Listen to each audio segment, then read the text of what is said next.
Today I introduced point of view to my middle school students, and it only took about 20 minutes and a little stuffy. So let me show you how I did this in a way that I think they started to understand the purpose behind point of view.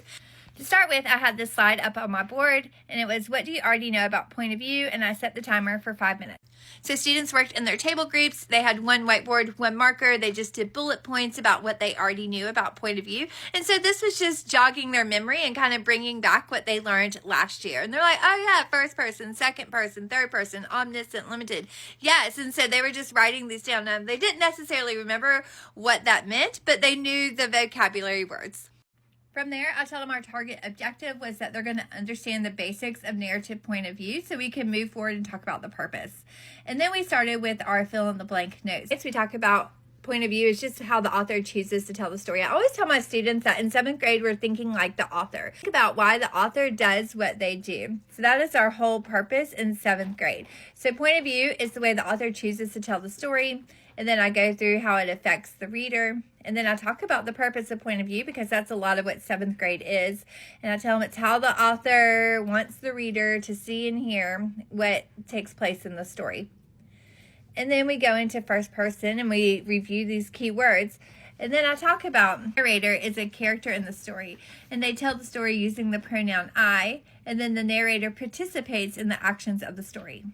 Then I tell them one of the great things about first person point of view is that we get to see what the characters are thinking and feeling. To make this more meaningful for the students, I have them do a little activity. Now, I introduced a new member to the classroom. In my classroom, I used Banana Girl, but I don't have Banana Girl here with me in my daughter's room, but I did find something equally as cute. And this is just a little pineapple. I would probably call it like Polly the Pineapple or something like that. And I'm like, all right, so here's our new little member of the classroom.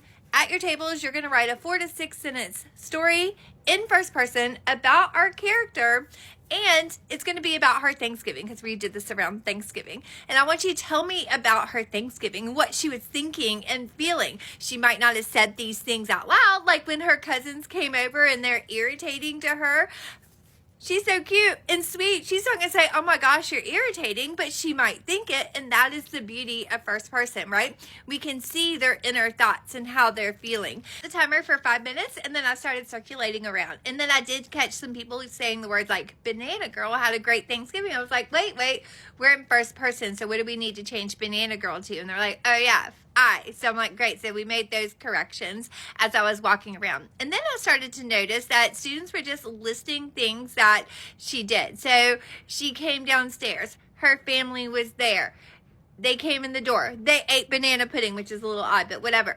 And so they were just listing things that Banana Girl was doing. I was like, pause. I paused the class. I was like, all right. So again, the beauty, the great thing about first person is we can see and feel what the characters are feeling. And I want to feel what Banana Girl was going through on her Thanksgiving. Was she feeling happy? Was she feeling irritated? Was there some tea at the Thanksgiving table that needed to be spilled, but she kept it on the inside? Like that kind of stuff. And I was like, all right, so look back over what you wrote and let's add some personal feelings for Banana Girl. Let's add some actions and that kind of thing. And then I just resumed the timer. And this all took about 5 minutes to write at their tables. Then when the timer went off, we stopped. I had Banana Girl, but again, this case we're doing a little Princess Polly Pineapple. And then I just threw Banana Girl to each table. They had one reader who would share out loud, and then I acknowledged the great things about their story, like how they used I, me, my, how I saw their thoughts and feelings, and I really was there with Banana Girl. And so this was a great way to practice first person point of view. Tomorrow we're going to go into third person, and I'll share with you how I do that with my students so they can start to understand what it means for the narrator to be inside the story compared to what the narrator is outside the story telling you what's happening.